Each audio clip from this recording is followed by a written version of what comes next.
Halo saudaraku semua. Jadi pada video kali ini kita berjumpa lagi di channel yang sama. Mudah-mudahan kita semua sehat selalu dan segala urusan kita dimudahkan oleh Sang Pencipta. Amin ya rabbal alamin. Baik, saudara-saudaraku, pada kali ini kita akan berbicara tentang berita viral atau sesuatu yang lagi viral-viral saat ini.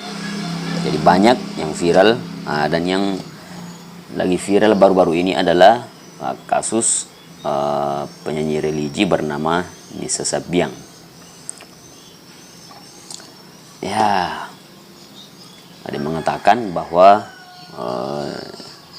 Nisa Sabian ini merebut suami orang atau disebut dengan pelakor. Itu kebenarannya wallahu a'lam. Tapi ada beberapa postingan yang kita lihat atau beberapa bukti di media yang menunjukkan bahwa betul, bahkan yang bersangkutan mengakui kejadian ini atau tuduhan orang terhadap mereka berdua, yaitu Nisa Sabian dan si suami orang itu. Tapi ada sesuatu yang tidak benar di sini. Ada satu fakta yang menurut saya kurang benar, karena ada yang mengatakan bahwa ada video yang mengatakan bahwa Nisa Sabian telah mengklarifikasi sehingga menangis. Ya, padahal itu bukan video yang klarifikasi Nisa Sabian tentang perkara ini. Ya, videonya seperti ini teman-teman.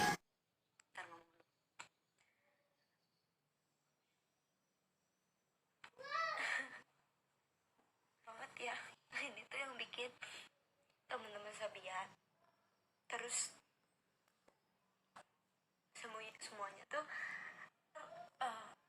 pemikiran dari kita semuanya, dan ini disatuin. Aduh, seneng banget.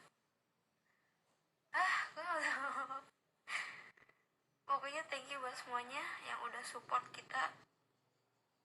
Gue gak bisa ngomong apa-apa. Udah, gue mau nonton, lanjutin.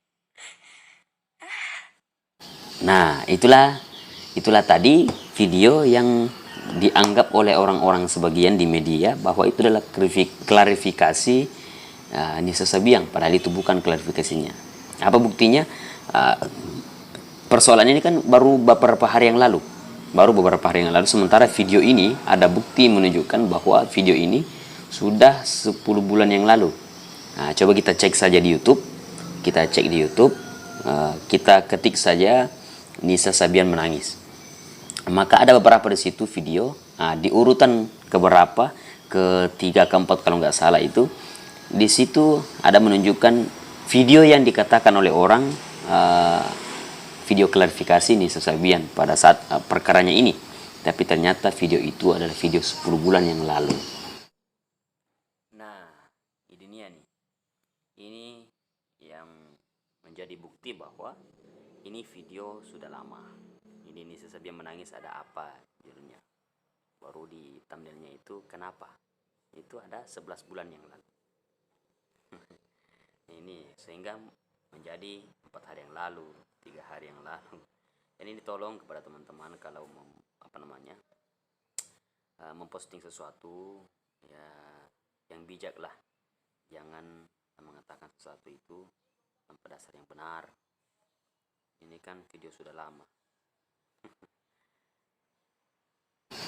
Nah, jadi teman-teman sekalian, saudaraku semua, kita itu bermedia itu harus bijak. Jangan mudah memposting sesuatu yang tidak benar. Kalau air sudah keruh, jangan kita menambah keruhnya air. Ya, jadi kalau ada persoalan seperti itu, kita hanya mencari solusi bagaimana persoalan itu selesai. Ya, cepat selesai, jangan menambah-nambah masalah sehingga tidak ada selesai-selesainya masalah-masalah seperti itu. Dan teman-teman sekalian, saya ingin sampaikan kepada, seandainya video ini didengar oleh Mbak Nisa, saya ingin sampaikan bahwa yakin dan percaya saat ini Mbak Nisa semakin viral, makin dikenal, bahkan namanya kemana-mana, disebut di mana-mana. itu dia akan semakin terkenal. Dan karirnya, yakin dan percaya setelah perkara ini karirnya akan semakin naik. Ya. Atau dua kemungkinan. Kalau karirnya tidak semakin naik, dia akan menurun. Nah, tapi kita berdoa semua semoga karirnya semakin diangkat oleh Sang Pencipta. Dan satu, saya ingin pesankan kepada teman-teman sekalian. Kalau kita ingin berbicara tentang Nisa Sabian, dia adalah manusia biasa. Siapapun itu asal namanya manusia, dia bisa saja melakukan satu kesalahan. Namun satu pesan saya, jangan pernah salahkan apa yang menjadi pembungkusnya atau pakaiannya. Kemarin kan ada bahasa seperti ini bahwa percuma katanya berjilbab, ya. Atau ada yang mengatakan berjilbab tapi pelakor begitu. Kita tidak bisa salahkan jilbabnya, men. Bro, jangan salahkan jilbabnya. Karena jilbab itu adalah pakaian wajib bagi wanita muslimah. Pakaian wajib. Ya, menutup aurat. Persoalan sifat dan sikapnya itu tergantung pribadi masing-masing. Ya, maka jangan salahkan jilbabnya, tapi salahkan siapa yang melakukan kesalahan itu. Saya kira seperti itu. Tapi kita juga tidak boleh seenaknya atau semau kita untuk menyalahkan orang lain.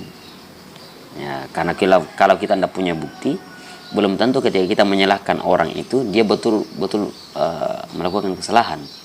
Biarkanlah orang-orang yang punya wewenang di sana atau orang yang punya bukti data, biarlah dia mengatakan bahwa dia bersalah atau tidak. Ya, jadi sekali lagi saya sampaikan, jangan menyalahkan jilbabnya saudaraku. Jangan menyalahkan jilbabnya. Ya, siapapun asal muslimah, dia boleh pakai jilbab bagaimanapun modelnya. Tapi urusan sifatnya tidak ada sangkut pautnya dengan jilbabnya. Tidak ada kaitan. Karena tugas seorang muslimah, wanita muslimah itu berjilbab, menutup aurat. Ya. Jadi sekalipun apabila seseorang yang berjilbab ini kemudian melakukan kesalahan, kalau dia melakukan kesalahan jangan salahkan jilbabnya. Tapi andai kata dia melakukan kesalahan, maka salahkan nisanya. Jangan salahkan jilbabnya. Oke, saya kira cukup demikian, saudara-saudaraku. Sekali lagi, video itu bukan video klarifikasi Nisa Sabian tentang perkara disangka merebut laki atau suami orang, atau dalam bahasa istilah saat ini zaman sekarang itu pelakor, ya. Kita doakan saja semoga kita semua mendapatkan hidayah dari Allah dan juga Mbak Nisa mendapatkan petunjuk dari Allah dan juga pasangannya ini mendapatkan petunjuk dan dia menemukan jalan yang terbaik, jalan solusi sehingga bisa persoalan atau masalah ini bisa terpecahkan dengan damai, dengan baik, tanpa memunculkan lagi masalah-masalah baru. Amin ya rabbal alamin. Tetap saya pribadi, dan jangan juga salahkan lagu-lagunya yang religius, yang lagu-lagu yang suka bersalawatan. Kita tidak boleh salahkan bahwa masa aku penyanyi begini, penyanyi religi, tapi kok begitu. Oh, nah, namanya manusia biasa. Asal manusia biasa, dia pasti akan melakukan kesalahan. Namanya manusia biasa, dia pasti akan melakukan kesalahan. Tidak ada manusia yang tidak pernah melakukan kesalahan. Kalau tidak pernah melakukan kesalahan bukan manusia namanya, tapi malaikat. Makanya dari itu saudaraku, kalau dia melakukan kesalahan, saudara kita melakukan kesalahan, jangan kita judge dia membuli dengan keburukan-keburukan terhadap dia, tapi kita doakan. Kita berusaha, kita mencari solusi jalan terbaik bagaimana dia terangkat kembali, semangat kembali, sehingga dia menyadari perkara-perkara yang dilakukan mungkin salah. Dia menyadari hanya dia meninggalkan kesalahan itu. Jangan kita menjatuhkan, malah menjatuhkan. Sudah dia jatuh, tertimpa tangga pula. Artinya apa? Dia sudah punya masalah, kita menambah masalahnya. Yang ada adalah kita harus mencari jalan, mencari cara bagaimana agar masalah-masalah itu bisa terselesaikan. Saya kira seperti itu saudaraku. Saya kira cukup. Assalamualaikum warahmatullahi wabarakatuh.